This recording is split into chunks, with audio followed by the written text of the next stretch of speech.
Hello বন্ধুরা, সবাই কেমন আছো? আশা করছি সবাই ভালোই আছো। মায়া ব্লগ অ্যান্ড কুকিং চ্যানেলে তোমাদের অনেক অনেক ওয়েলকাম। আজ তোমাদের সাথে শেয়ার করতে চলে এসেছি দই ডিমের একটি কারি রেসিপি। তো এই রেসিপিটা আমি প্রথমবার ট্রাই করছি, তাই ভাবলাম তোমাদের সাথে শেয়ার করে নিই।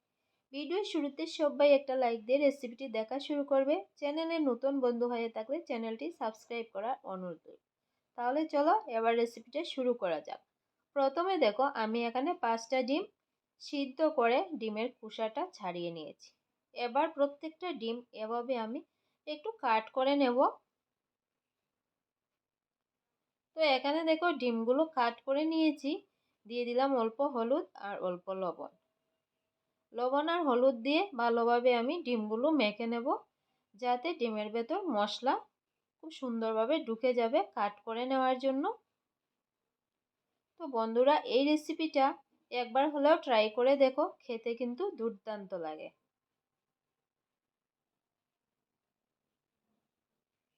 তো ভালোভাবে হলুদ আর লবণ দিয়ে ডিমগুলো মাখানো হয়ে গেছে।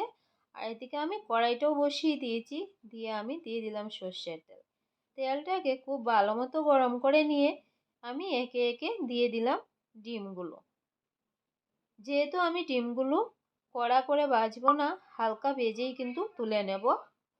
খুব বেশি ডিমগুলো ভাজার দরকার নেই, হালকা ভেজেই কিন্তু ডিমগুলো তুলে নিতে হবে। তো এখানে দেখো ডিমগুলো আমার ভেজে নেওয়া হয়ে গেছে। এবার ডিমগুলো একটা প্লেটের মধ্যে তুলে নিচ্ছি। এবার এই তেলের মধ্যেই আমি বাকি রান্নাটা করব। দিয়ে দিলাম 2টো শুকনো লঙ্কা আর অল্প পরিমাণে কালো জিরা। দিয়ে দিলাম একটা মিডিয়াম সাইজের পেঁয়াজ কুচি। দিয়ে পেঁয়াজ কুচিটাকে একটু লাল লাল করে ভেজে নেব। তো পেঁয়াজ কুচিটাকে লাল লাল করে ভেজে নিয়ে এবার এর মধ্যে আমি দিয়ে দিচ্ছি আদা আর রসুনের পেস্ট। তো আদা আর রসুনের পেস্টটা দিয়ে খুব ভালো মতো কিন্তু নাড়াচাড়া করে নিতে হবে, যাতে পেঁয়াজ আর আদা আর রসুনের কাঁচা গন্ধটা চলে যায়। তো এবারে আমি এর মধ্যে দিয়ে দিচ্ছি বড় সাইজের একটা পেঁয়াজ আর একটা টমেটোর পেস্ট। দিয়ে একটু নাড়াচাড়া করে নিলাম। এবারে এর মধ্যে আমি দিয়ে দেব ঘরোয়া মশলাগুলো। দিয়ে দিলাম হলুদের গুঁড়ো, জিরার গুঁড়ো, লাল লঙ্কা মরিচের গুঁড়ো, ধনিয়ার গুঁড়ো, পরিমাণ মতো লবণ।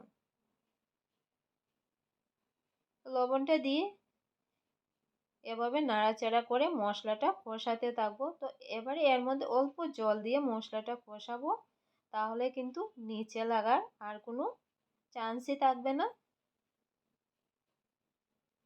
তো দেখো জল দিয়ে মশলাটা কষিয়ে নিচ্ছি। তো খুব ভালো মতো কিন্তু মশলাটাকে কষাতে হবে 1 থেকে 1.5 মিনিট। তো এখানে দেখো কিছুক্ষণ মশলাটা কষানোর পর কিন্তু খুব সুন্দর একটা কালার চলে এসছে। দেখেই বোঝা যাচ্ছে মশলাটা সুন্দর কষানো হয়ে গেছে। এবারে এর মধ্যে আমি দিয়ে দিচ্ছি ফেটানো টক দই। 4 চামচের মতো ফেটানো টক দই এর মধ্যে দিয়ে দিলাম। যেহেতু মশলাটা আমি আগে থেকেই ভালোভাবে কষিয়ে নিয়েছি, তো দইটা দিয়ে কিন্তু আমি খুব বেশি কষাবো না মশলাটাকে। কিছুক্ষণ এভাবে নাড়াচাড়া করে এভাবে কষিয়ে নিলেই কিন্তু মশলাটা সুন্দর কষানো হয়ে যাবে। তো এখানে দেখো মশলাটার কালারটা কিন্তু অনেকটাই চেঞ্জ হয়ে এসছে, আর দেখতেও কিন্তু খুবই ভালো লাগছে। খুব বেশি কিন্তু কষানোর দরকার নেই। তো এবারে আমি এর মধ্যে দিয়ে দেব পরিমাণ মতো জল। জলটা দিয়ে আরও একবার ভালোভাবে মিশিয়ে নিলাম। এবার ঢাকা দিয়ে 2 মিনিটের জন্য ফুটতে অপেক্ষা করব। তো এখানে দেখো 2 মিনিট পর আবারও ফিরে এলাম, আর ঝোলটা কিন্তু খুব সুন্দরভাবে ফুটে উঠেছে, দেখেই বোঝা যাচ্ছে।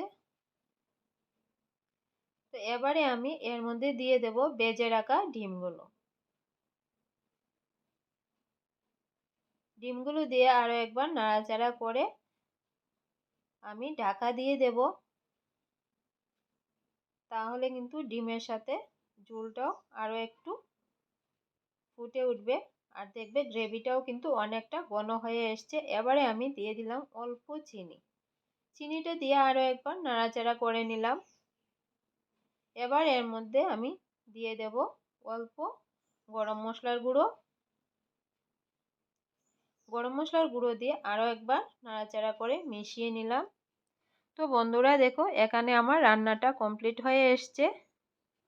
এবারে আমি চুলোটা অফ করে নেব।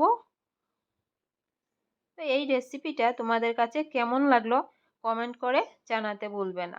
তো ভালো লাগলে লাইক, কমেন্ট, শেয়ার, সাবস্ক্রাইব করে আমার পাশে থেকো। দেখা হচ্ছে অন্য আরও একটি ব্লগ বা রেসিপিতে তোমাদের সাথে।